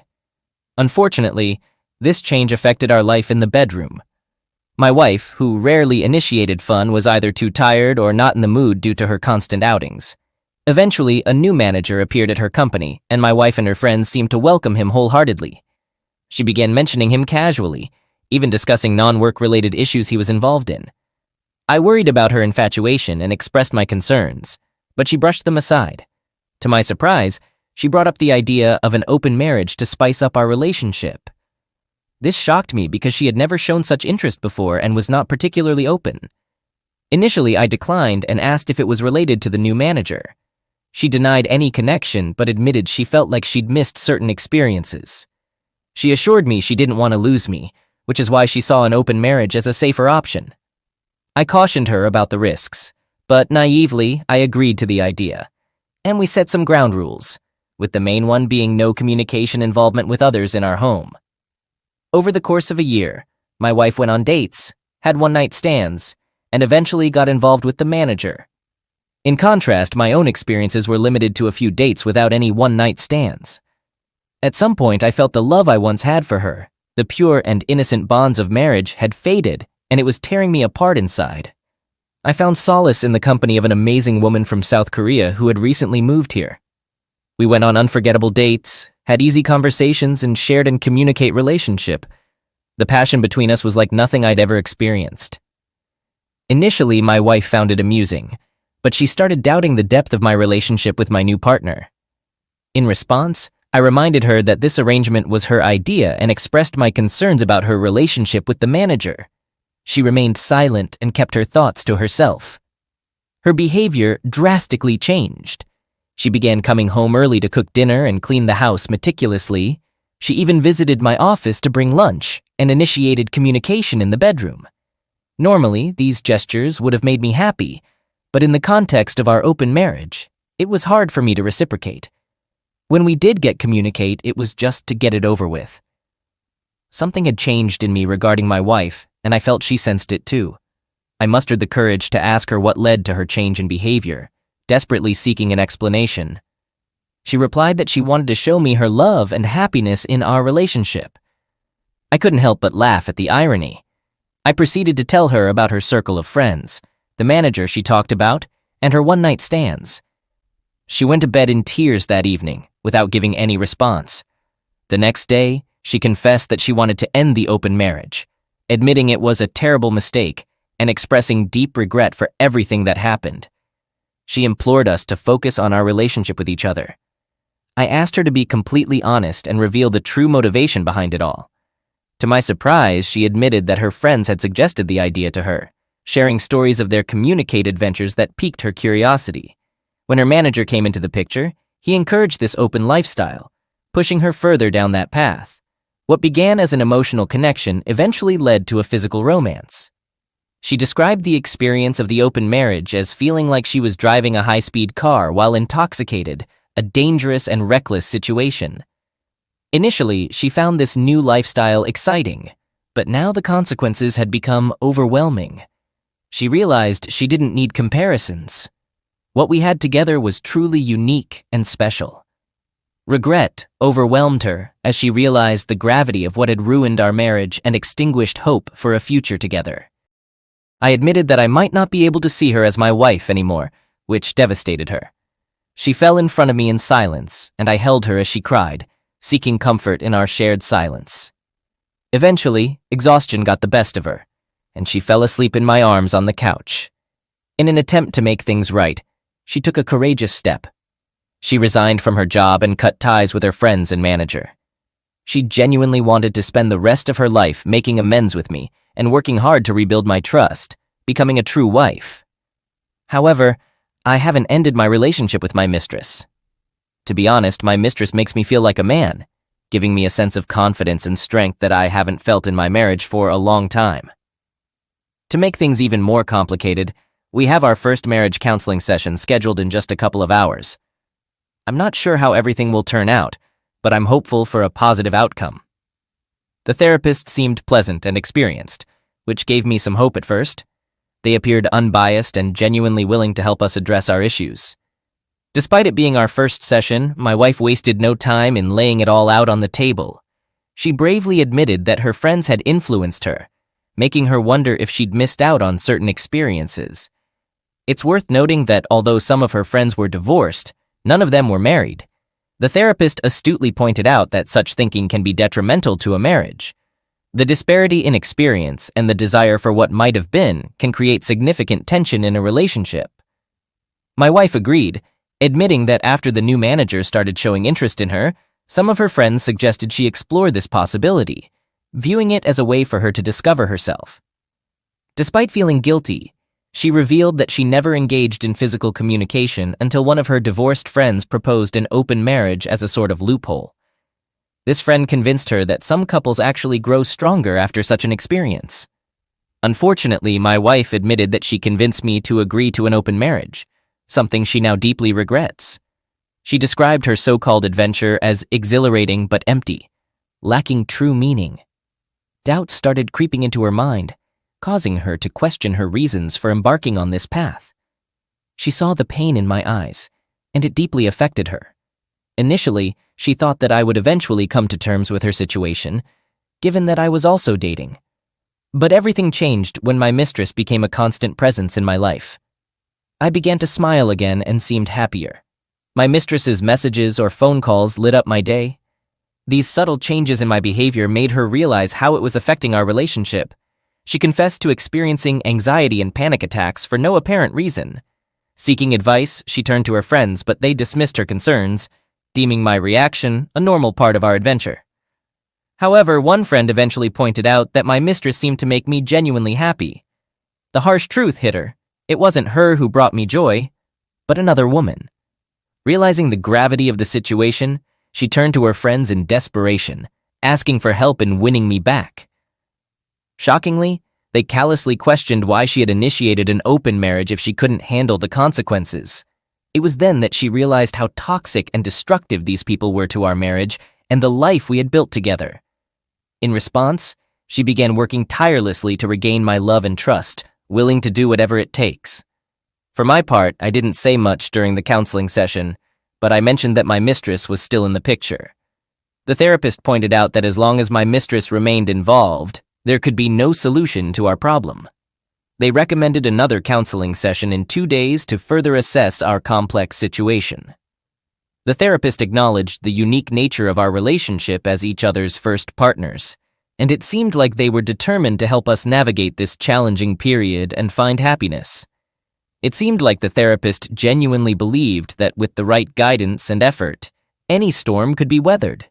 Despite my detailed report, I wanted to provide a comprehensive account of our current situation, considering all that had happened.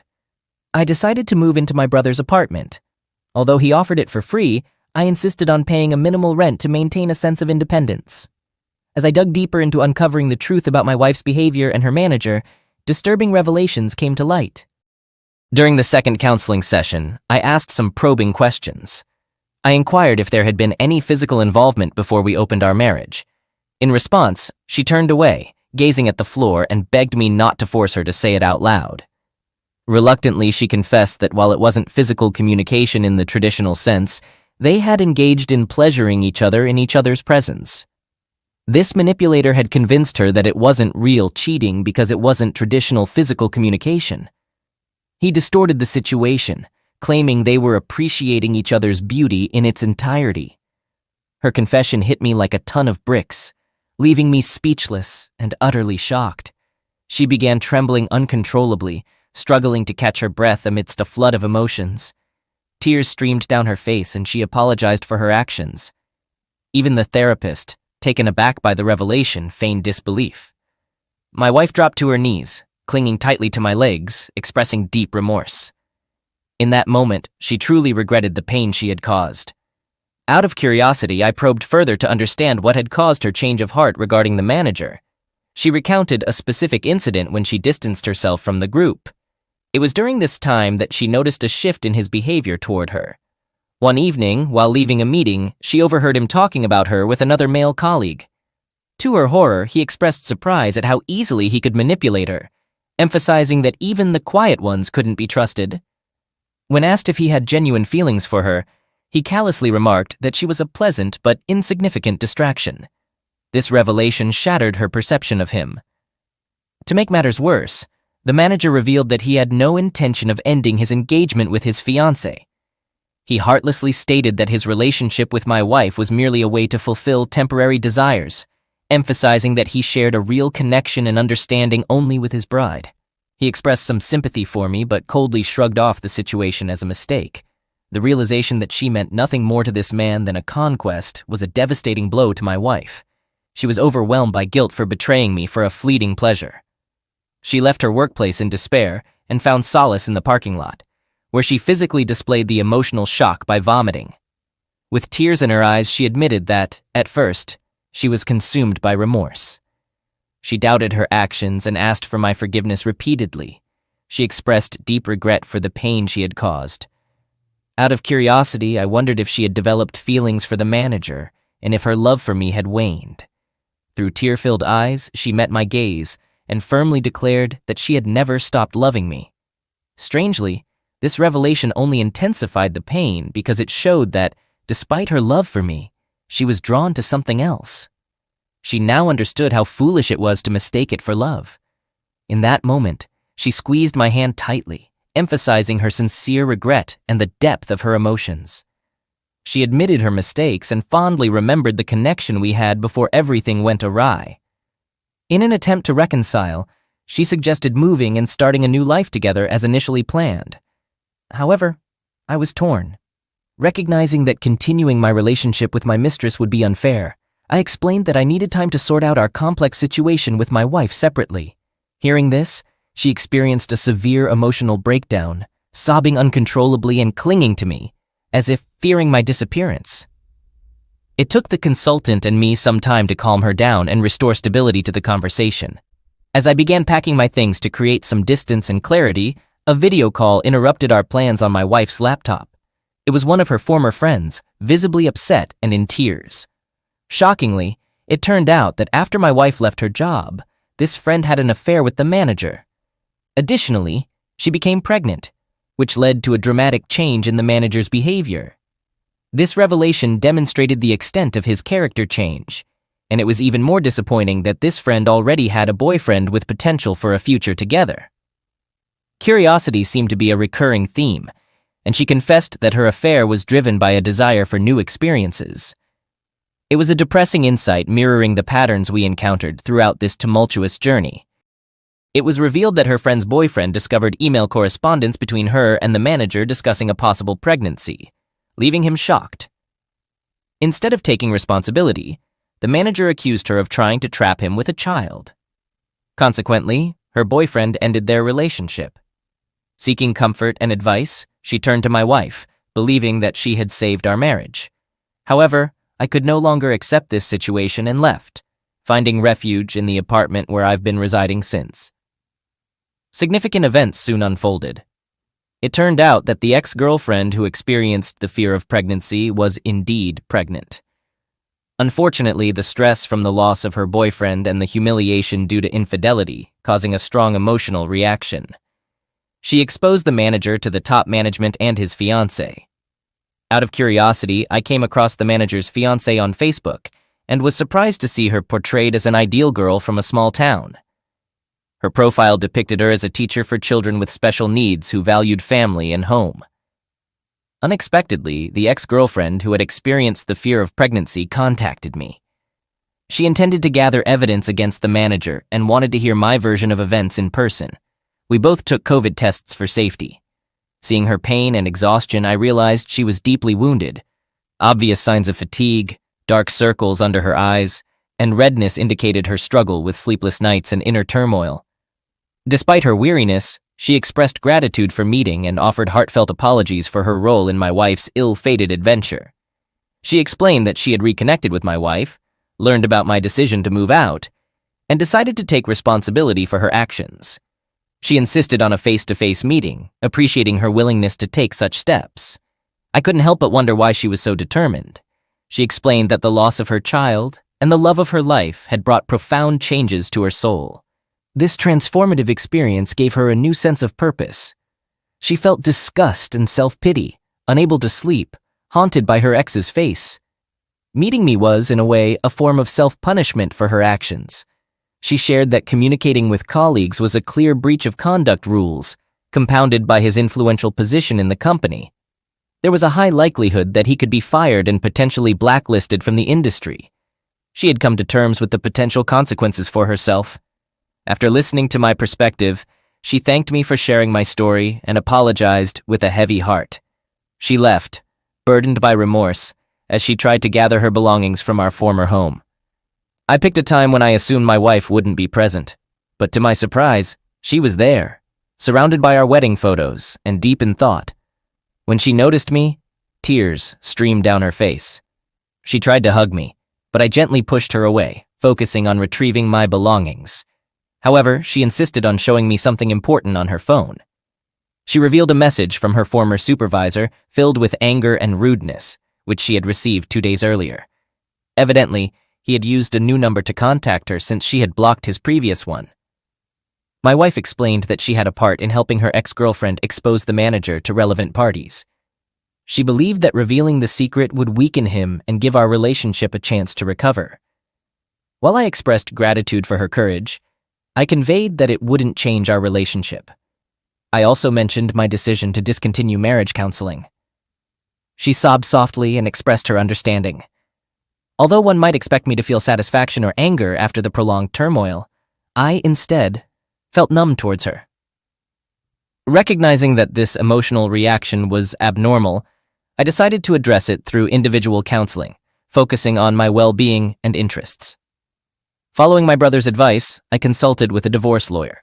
At this point, I was no longer prepared to fight for the survival of our marriage, and it seemed that my wife sensed this shift in my stance. Before I departed, she made an attempt to initiate physical closeness. When I declined her advances, she erupted in anger, raised her voice, and questioned what my mistress could offer that she couldn't. She declared loudly enough for the neighbors to hear that she was willing to fulfill any desire or need I had as a wife. I sadly shook my head, realizing that even after all that had transpired, she couldn't grasp the true consequences of her choices. With a heavy heart, I calmly explained that if she still couldn't comprehend the repercussions of her actions, it was evident that our marriage was in decline. I left, burdened by the weight of the situation, and it was becoming increasingly clear that my wife was starting to grasp the harsh reality and outcomes of her decisions. Regrettably, the unfortunate truth is that we can't turn back time and rectify our mistakes. Perhaps she can dedicate some effort to self-reflection and personal growth in a quest to become a better partner. However, it's unlikely that this transformation will occur within the context of our relationship because the damage is already beyond repair. What's certain is that she will forever carry the memory of me and feel deep regret for her actions. This sense of remorse surpasses what many of us experience when someone breaks our trust. Expressing my pain has played a crucial role in helping me maintain clarity and perspective throughout this heart-wrenching process. Infidelity inflicts a devastating blow that leaves lasting scars. I genuinely believe that I will emerge from this experience as a better and stronger person than I was before.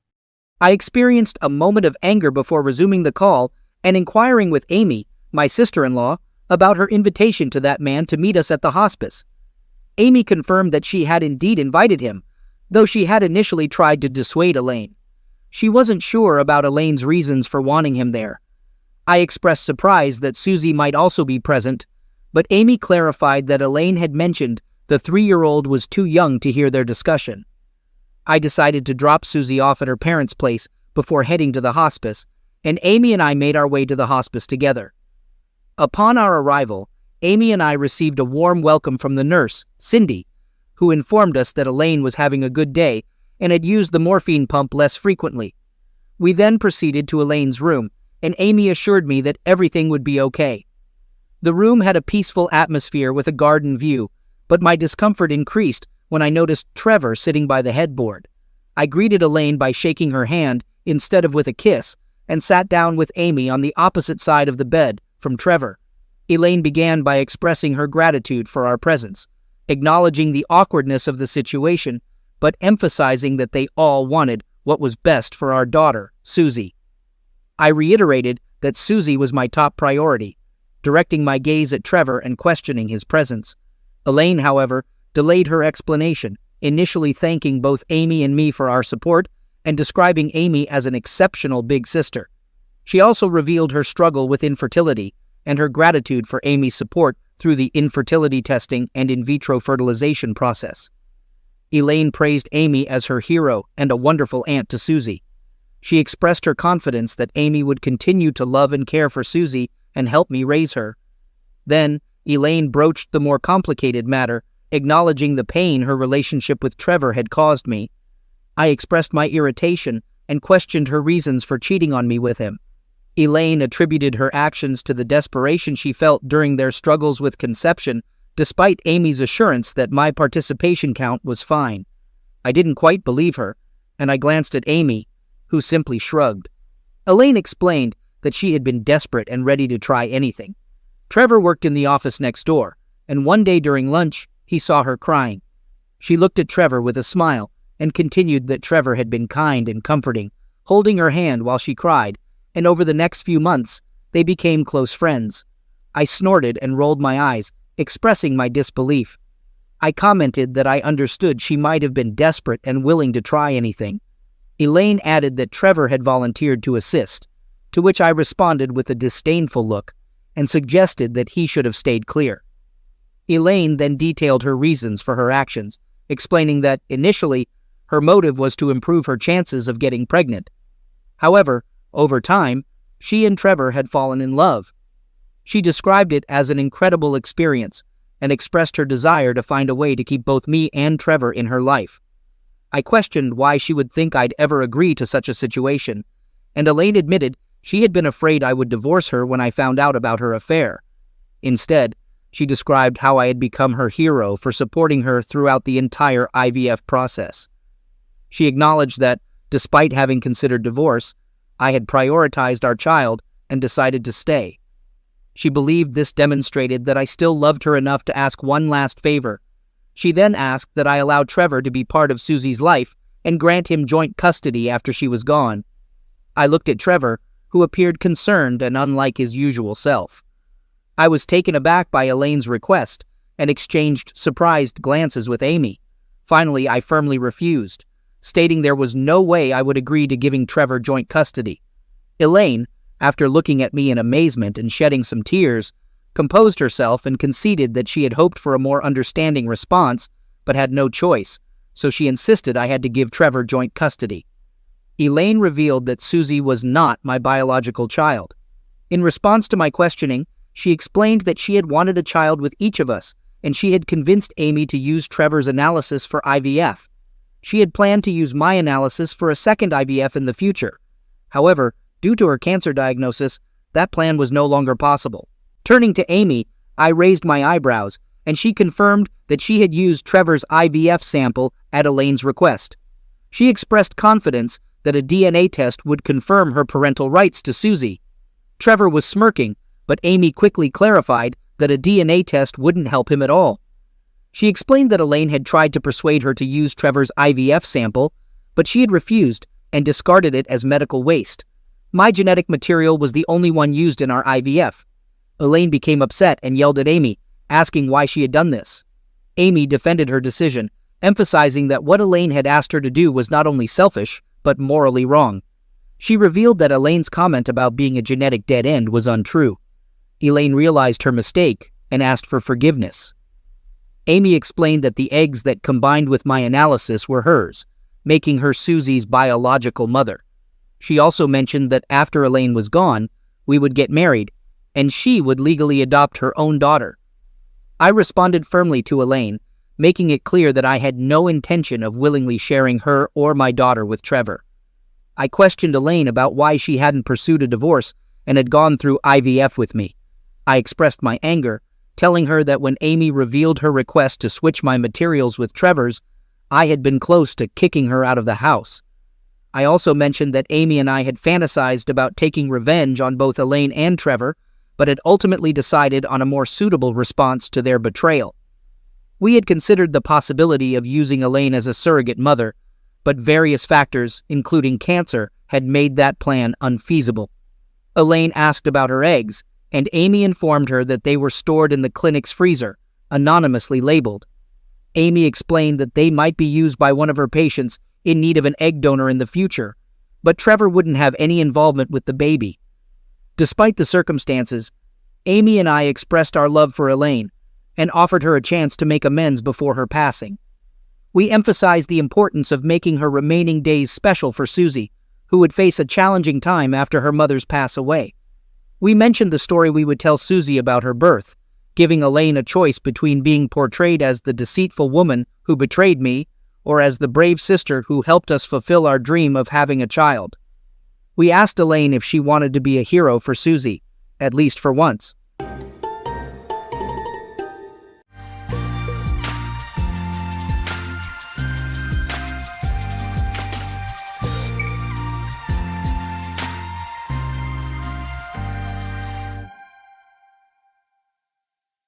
Welcome to Lost Relation Chronicles.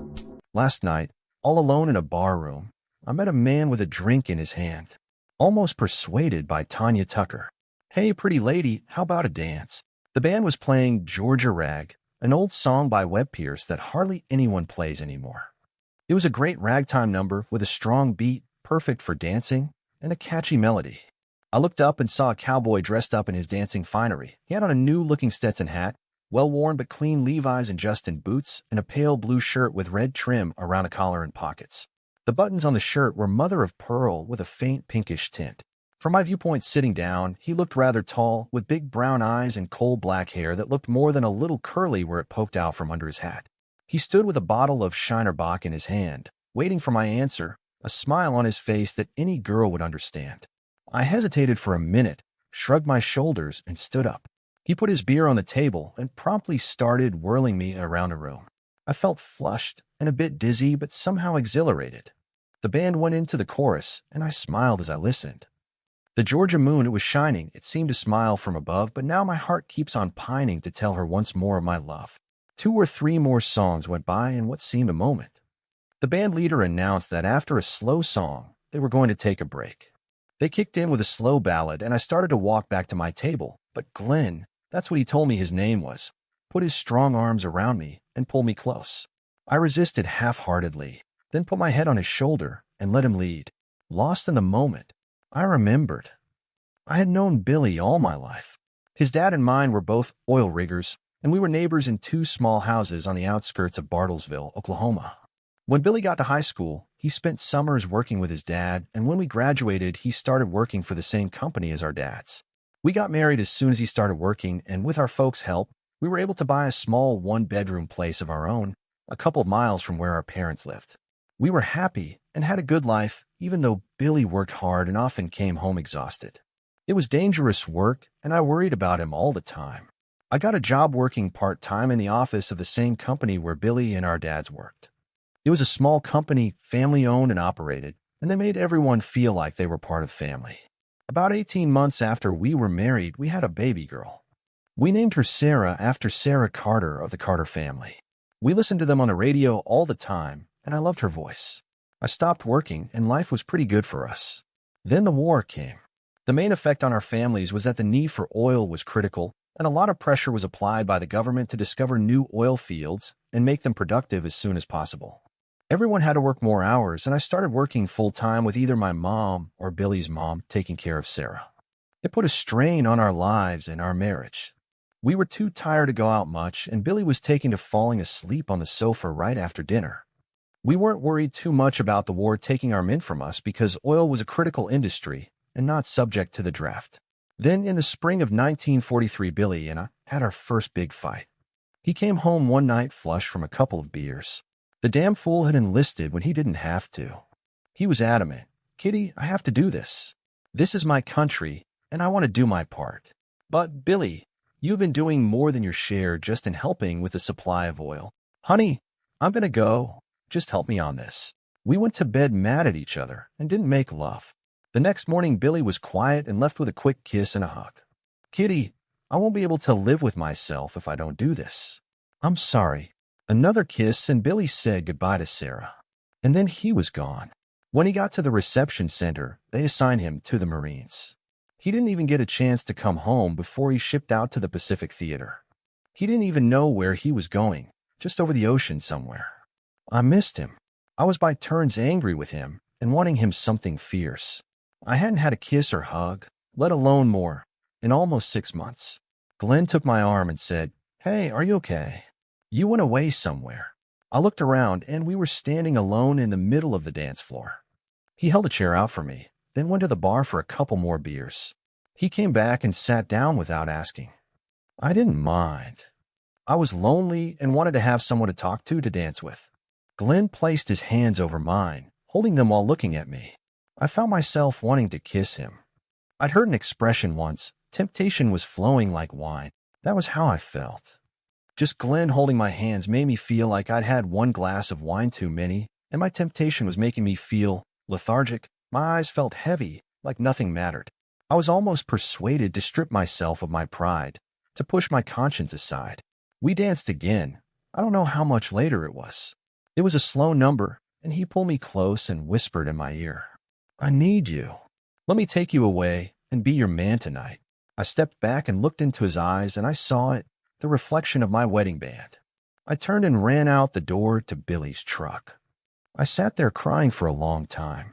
I'd almost been persuaded to let strange lips lead me on, but Billy's sweet love made me stop and go home. The next morning, early, on Tuesday, November 23, 1943, my life ended. The boy delivering the telegram couldn't have been more than 16, but he brought a message older than time. "Your husband, William James Dixon, is missing in action and presumed dead." The telegram went on to say that, during the invasion of an island in the Pacific, Billy's squad was separated from the company and caught in a mortar attack by the Japanese. They had found all the bodies but Billy's, and he was assumed to have died in the attack. I collapsed to the floor, crying hysterically, my pain made worse by what I had almost done the night before. I didn't know what the time differences were or anything, but I was convinced that Billy had been killed while I was dancing with Glenn. I had killed him. I was still laying there, sobbing, the door still open, when my mom came. "Laws a mercy, child, what's the matter?" I handed her the telegram and started crying again. She sat down and hugged me. "Kitty, I know how it is for you." "No, it's worse than that, Ma. I killed him. I did, I killed him." She let me cry for a while, holding me and saying soothing words while patting my back. "Kitty, child, go put some coffee on, and I'll take care of Sarah." A few minutes later, Sarah now too was fed and playing on a quilt on the kitchen floor. I told my mom what I'd almost done at the tavern the night before, of how I felt I had killed my Billy. "Kitty, what you done was wrong. I can't say it weren't. But, child, you didn't kill Billy. The war killed him. I'm glad you came home when you did. Thanks to God for that." We sat and drank coffee, Sarah blissfully ignorant and happy playing on the floor. I started trying to put my life back together, hating myself for my almost betrayal. Meanwhile, Billy in bloody Tarawa. Casualties many, percentage of dead not known, combat efficiency, we are winning. Colonel David M. Shoup, Tarawa, November 21st, 1943. I hated the way I left Kitty and little Sarah. I know she was upset, but this was something important to me. The night before I left, we stopped at the bar, and my buddies brought me a few beers. We were having fun, but truth be told, I think most of them wished they were going with me. A guy at the bar asked me, "Are you one of those patriots?" I know he was just jawing at me, but I gave him a hard look and said, "Yes, sir, mister. I love my country, and I'm proud of it." He turned back to the bar. I guess he was embarrassed. I was sure surprised when I got to the reception center, and after all the testing and such I was told I was going to be a Marine. I hadn't thought about that, but it sounded fine to me. They sent me on the train to San Diego for boot camp. There was a group of about 30 of us from Texas and Oklahoma. When we arrived in San Diego, we jumped off the train singing the Marine hymn. We were proud to be Marines. There was a group of battle-seasoned non-coms standing there, and they quickly disabused us of any notion that we were real Marines. Looking back at it, the two most important things in boot camp were our rifles and our drill sergeant. We had to immediately memorize our serial number, and woe be to the man that forgot it. I remember one thing I thought at the time was funny. One of the recruits goofed up and called his rifle a gun. The sergeant stared him down and then grabbed his rifle from him. I'm going to tell y'all once and once only. Alternately holding up the grunt's rifle, then pointing to his groin, he shouted, "This is my rifle. This is my gun. This is for fighting. This is for fun." Then he took us for a long run with our rifles at port arms. The poor guy that dared call his darling a gun wound up sleeping with it for a week. I was in good shape. Working as a rigger is hard work. But the physical effort they put us through left me sore for weeks. We learned the usual things I would have expected, and some I didn't. For example, I learned an amazingly rich vocabulary of words I could never say around Mom. Within days, I was cussing up a storm with the best of the drill instructors. The first day, when our DI told us how it was going to be, one thing he said stuck with me. He walked up and down the rows, staring each of us in the eye. Standing in front again, an unmistakable look of disgust on his face, he said, "Okay, I want everyone that thinks he is a man to take 2 steps forward." We nervously looked at each other, and then en masse we all took 2 steps to the front. God damn it. You all are just boys. There ain't a man among you. I'm going to break you down in pieces. Then when you are nothing, I'm going to put y'all back together again. When I'm finished, you can be proud to say that you are both a man and a Marine. One thing I learned early is that a recruit could never win. Every day, there would be an inspection by the DI.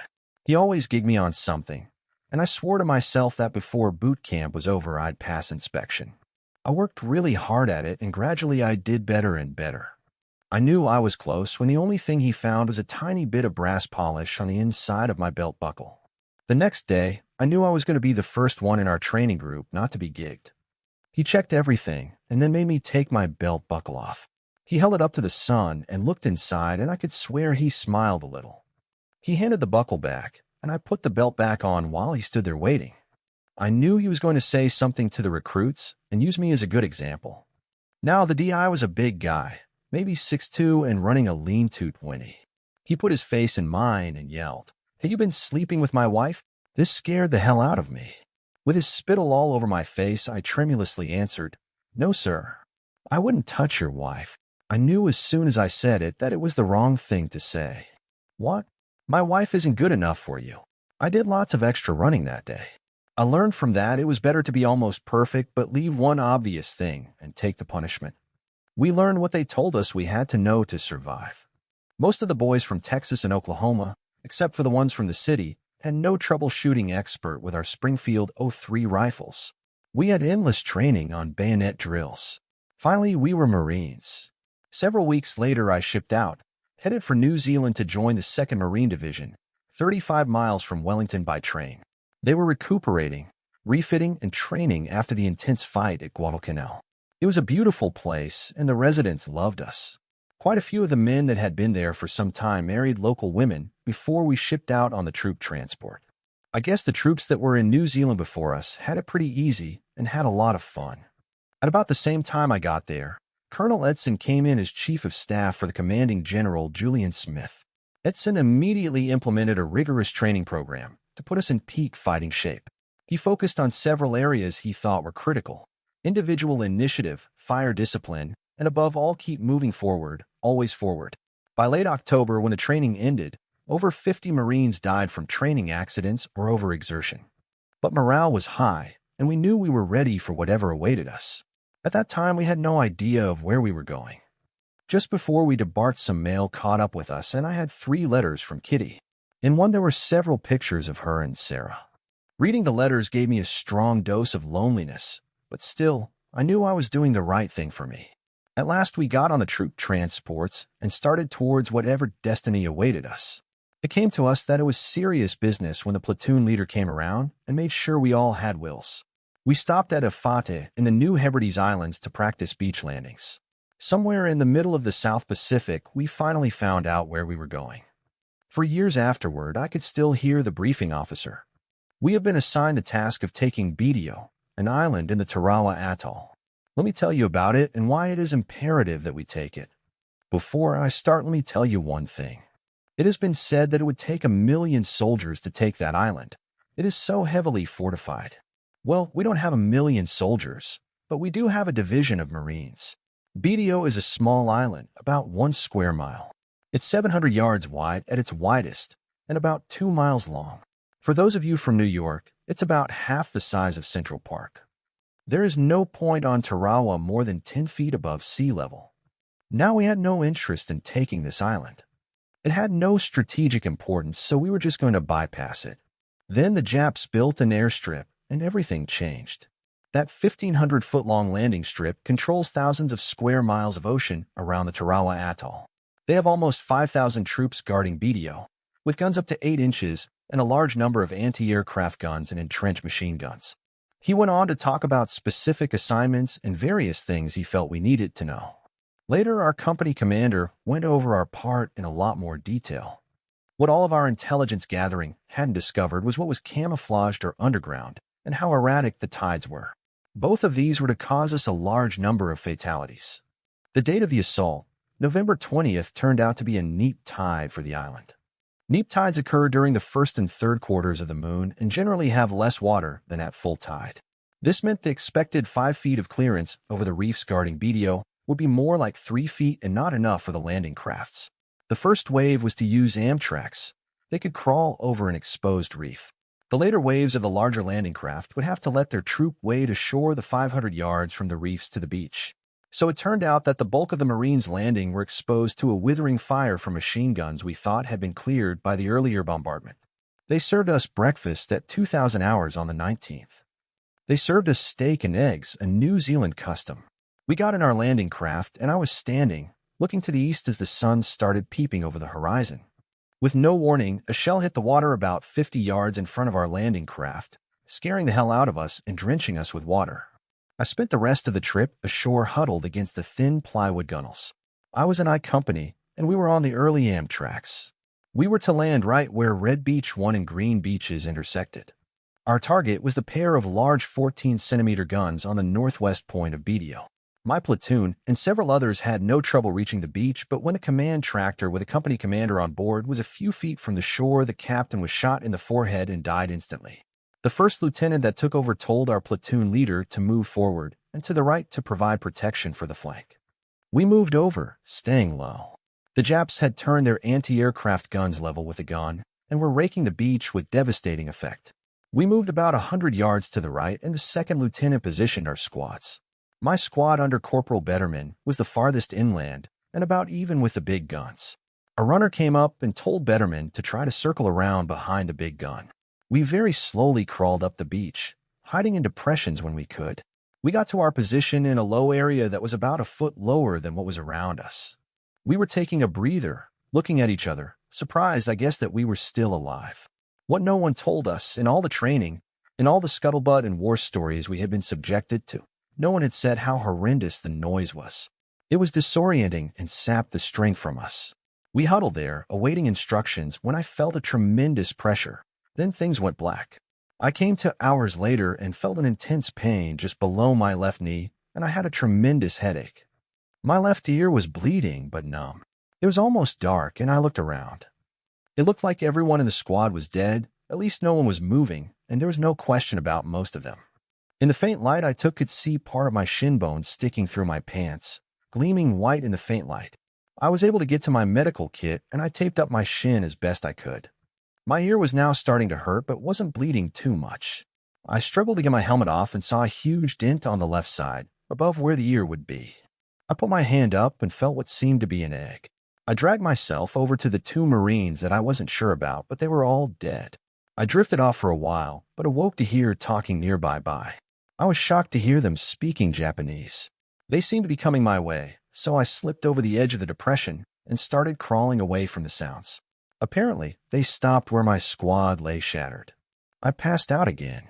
I woke up to see a blur at my feet pulling at my boots.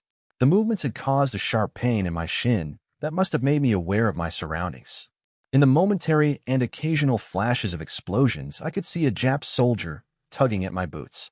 I had put my bayonet back in my sheath after I used it to cut away in my pants leg, and now I slowly took it out, and as the enemy soldier reached up to search my pockets, I rammed it into his throat. I knew I had to move, so I crawled down towards the beach and found an Amtrak that had been hit with a shell. I crawled in and collapsed. I was dead for 3 weeks before I came out of the coma I'd been in. The force of the blast had blown off my dog tags, and I hadn't been identified as yet. I was on board a hospital ship, the Solace, they told me. I'd had a blood clot in my brain from the impact of whatever had hit me. A nurse in starched whites told me, "You're really lucky that Captain Gray was on board. He's a famous surgeon from the Mayo Clinic." It seemed that I should completely recover, but they were going to send me home because of the brain injury. They evacuated me to Hawaii for rehabilitation. They told me they had sent a telegram to Kitty to let her know that I was injured, but that I would be okay. It was hell waiting to get out of there and go home. It was ironic that after all that training and work that I'd fought in the war for less than a day. But still, I'd done what I felt I had to, and now I was going home. Meanwhile, Kitty. It was several weeks since I'd gotten the awful news about Billy. They were the worst weeks of my life, and I felt a great lassitude. I had to stop working. They had given me 2 weeks off, but it wasn't enough. I got through the days okay, but at night I would lay awake and relive my betrayal. Yes, I considered it a betrayal even though nothing really happened, not even a kiss. But I was in a place I shouldn't have been, and because of that I was put in a position that I should have known would lead me to temptations. Sometimes in the dark of the night, in some awful corner of my mind would come a tiny stray thought came that it was better that Billy was dead. That way he would never find out what I'd almost done. Then came the day. I was sitting on the porch, Sarah asleep on my lap. I saw from far away someone on a bicycle. I didn't think anything about it, but as the bike came closer, I could see the same young man that delivered the telegram. I should have hated him, but I didn't. I was surprised when he turned into my lane. He walked up and handed me another telegram. I couldn't for the life of me think what it was about. It couldn't be bad news. Billy was already dead. They couldn't kill him again. I opened the envelope, and the words leaped out at me. I almost dropped Sarah as I stood up, almost in as much shock as I had been from the first telegram. Billy was alive. I cried all over Sarah as I took her in so I could call my mom and Billy's mom. The next couple of months were hell for me as I waited for Billy to come home. I wanted him home immediately, but still, I knew I had to tell him about my temptation. The day finally came, and when Billy's train came in, all I could do was cry. After all that he had gone through, I was the one crying. We went home, and for the first few days, it seemed like someone was always there. Finally, we were alone, and I could shower my passion on him. He still had some pain and walked with a slight limp. But when I took him to the doctor at the VA center in Tulsa, he said that both would go away over time and that he could return to work whenever he wanted to. Life was great. I was able to work again, and Billy was excited about getting back to work himself. Things were good again, except for the cloud of my temptation, always on the horizon. I knew I had to talk to Billy about it, but I wanted to wait until some time had gone by. If he got real mad at me, which I expected him to do, I wanted to have him as my own again for as long as I could. About 3 months after he came home, I sat down on the sofa with him, holding his hands. I remembered the quote from Macbeth about courage, but screw up your courage to the sticking place and will not fail. So I screwed up my courage and told him everything, not trying to spare myself. He looked at me with a serious look on his face as I spilled my guts to him. When I finished, he wiped the tears from my face, picked me up, and carried me into the bedroom. His soft touch roamed everywhere, soothing me, exciting me. We made love, and then I start crying, sobbing. Still my sobs. I had been in such tension from the guilt for so long that I felt like I would explode. Billy's soft voice brought me back from perdition. Kitty, everyone gets tempted. That's human nature. We're not perfect. There were so many of my buddies that got Dear John letters that all of us were scared. I knew it would be hard on you, but in the end you stayed true. Do you remember when we read Measure for Measure in our junior year under that old bat, Mrs. Drogdigan? 'Tis one thing to be tempted, another to fall. That doesn't mean that I won't beat the crap out of this guy Glenn, if I ever see him. I laughed at that, which brought on hiccups. Billy united with me in love once again, this time with a passion we had never reached before. It's now 3 years later, and Sarah has a little brother. Once in a while I'm tempted, and I have an extra piece of pie. Once in a while Billy is tempted, and he has another beer. It's not always perfect between us, but it's damn good and we're happy together. I probably overreacted and smothered Billy with my love, but he didn't seem to be complaining. Dear listeners, please share your thoughts in the comment section below, and don't forget to like, share, and subscribe.